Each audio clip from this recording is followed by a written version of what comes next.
everyone. Welcome into Mike Chuck, episode 2, season, I don't know, 4? 4? Did we land on 4? Yeah, we're somewhere in there. I don't think know. it's- It all just kind of blurs together because I just Oh. hate you so much. That's not true. That's I absolutely mean, not true. it's kind of true sometimes. Some days. That is the biggest lie ever told. Like, you love me. You do. Hey, you're all right. You're all right. I don't know if I love you, but I know you. That's fair. Okay. We don't. Mike's not a big fan of the word. I'm not. It's just not my thing. Okay. All right. We have a big show for you tonight. We have number 1 ranked guy, right? Class I mean, A. he's and Forget about it. I'm starting to like. I was trying to count it in my head earlier how many state titles are just in their house. Yeah. Well, I lose track after 3 because I can't count that high. So you can't talk right now. What's going on with your voice? We had a tournament for Dirty Eagles yesterday, and I You're yelled a screaming. little You're too yelling much. at kids. I yell at kids every day of my life. I made my 5-year-old nephew run stairs the other day. Oh wow, that's mean. Okay. All right. Builds character. Let's get Millard South's own Kiernan Meink in, and he had a big match, so we got to talk to him. It was a pretty sweet match too. I saw a lot of it online. So yeah, we gotta talk to him about what went down there. So Kiernan Meink is joining us on Mike Chuck this week, and he had a huge match against Ian Hardy. Looked like it went down to the wire. A lot of scrambling. Walk us through that match and kind of what you expected going into it, and the move that it took at the end. Of course. So yeah, I was warming up. I was feeling pretty confident. I was wrestling really good at that tournament, really hyped, first tournament of the year, and just a long break, getting excited to wrestle. So, I mean, I go in that match pretty confident, but I wrestled that first period. I felt confident, but I wrestled what I would say is scared and didn't attack to my best ability. And he was defending a lot of things, so it kind of caught me off guard and stumped me a little bit. But I mean, shoot, yeah. And then I don't remember exactly how it goes, but the second period he chose down or something like that, and I rode him out, but he was such a funky dude. He kept scrambling, and I kept getting bloody noses. So my bloody nose would give him a break, and we would have 30-second just full on sprints, and then it would be nose, blood, and everywhere, and then we'd get a break and then get back at it. But then it's 0-0 going into the third. It's a pretty close match, and I choose down. I get out right away, and then shoot, I get in this really nice shot. I don't know what happened, but I had a cradle locked up, and I kind of rushed it. I felt like personally, I think I would have got the pin if I didn't rush it, but I rushed it and I got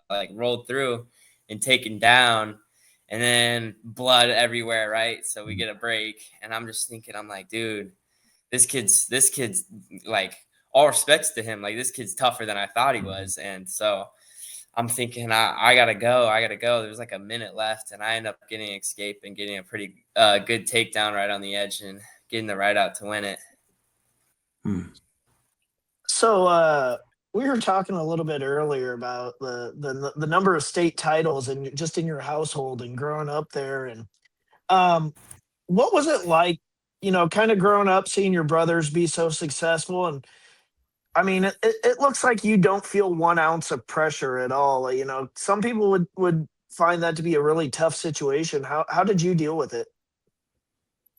Yeah, I mean, honestly, I don't see any pressure in it at all. I kind of don't get nervous that much, and I'm just always smiling, happy. So, I mean, I remember seeing my brother win 4 state titles, and I was a baby. I was very young, so I was just like, oh, I'm gonna do that, right? I'm gonna go do that. Not thinking much of it, right? I mean, damn near was close. Tore my labrum my sophomore year, but it's going good so far. I mean, and watching my other brother compete when I started growing up, it's just connected with me better. And, I'm a very competitive guy, and I'm just always looking to be better than my brother. So we always have those talks, who's better at what age and all that. So it's a healthy competitive relationship.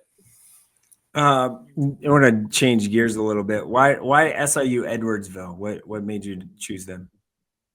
Of course, that's a good question I get a lot, and I like to say, I mean, Campbell gave me a good opportunity, but then things happened to their program, and it came unfortunate. And then SIUE like reached out to me. I mean, I didn't get reached out to that much in the college perspective.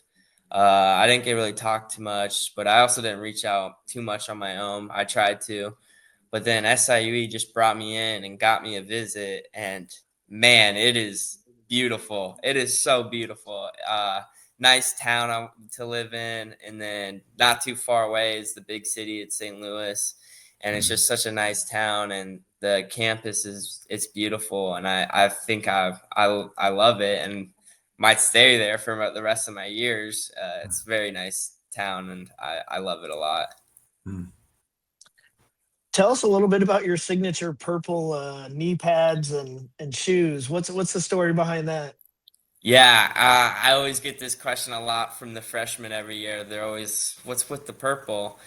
And even at Sergeant Bluff, some dude was kind of talking behind my back. One of my teammates picked it up. He's like, "Dude, why is this dude wearing purple and gold on a red, white, and blue team? What an idiot!" And it's just been, I mean, we're big Vikings fans, and they're terrible this year. Although we did just get a win, but we're terrible this year, and it sucks to watch them and rep it. But it's a family tradition. Like my oldest brother would get lost at tournaments, so my dad would just put on purple for him, so he could be easy to find. I mean, no one's wearing purple, and ever since then, we've always had the purple shoes, purple knee pads, purple headgear, and I just kind of picked it up and. I'm rocking it. I got some really nice shoes in the making. What'd you learn from Antrell Taylors and just all those guys in that room at Millard South? Like, what'd you take away from them? Because now you're like that old guy, right? Right.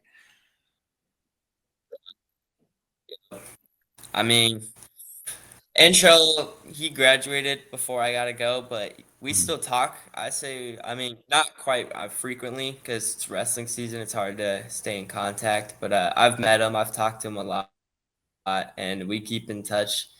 And he's a very motivating guy. And I mean, like, I like to look upon him. He's a national champ. That's the best it's going to get. And, I'm just trying to like embrace it in my room. I mean, shoot, there's kids asking me questions all the time. There's this one kid, he asked me a question at the Sergeant Bluff tournament, and I gave him an answer, and he won 2 matches because I helped him with it, and he was so happy, and I was so proud of him, and I'm just glad that they're like finally looking up to me. I mean, because I was kind of the underdog for the past 3 years at Millard South because we've been an elite program.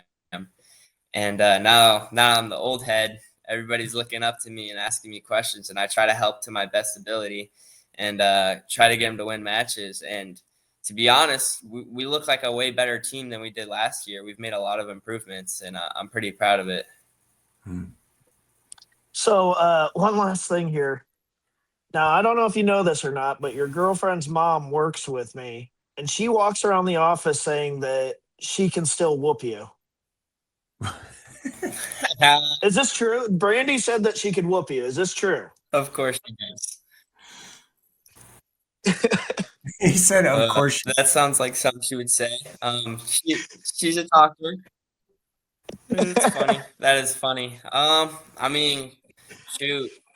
But both of them said they could beat me. I mean, I'm waiting till after season so I can, get ready to roll the mats out in the backyard and run it. See what happens. Yeah. If that does happen, can you just let us know? Would show up. Don't let anyone tear any MCLs. Yeah, or that. Yeah, no kidding. All right, Kiernan, thanks, man. Get that cell service Wi-Fi fixed for next time. Yell at Brant for me about No it. kidding. Yeah. You're all right. We do look forward to following you, senior year and that. And it was great to kind of, I was in Florida with you, and that was fun to kind of see you kind of dominate there, except for that one match. But it was good. Yeah. All right, man. Thank you so much Thanks for having time, me. buddy. I appreciate it. Yeah. All right, that's Kiernan Meink. And we got through some technical difficulties, but it was all right. We got good answers there. It's a good kid. It's gonna be weird not having a Mink around. Yeah. That's weird. I mean, there's been a Mink for what, 10 plus years? Yeah.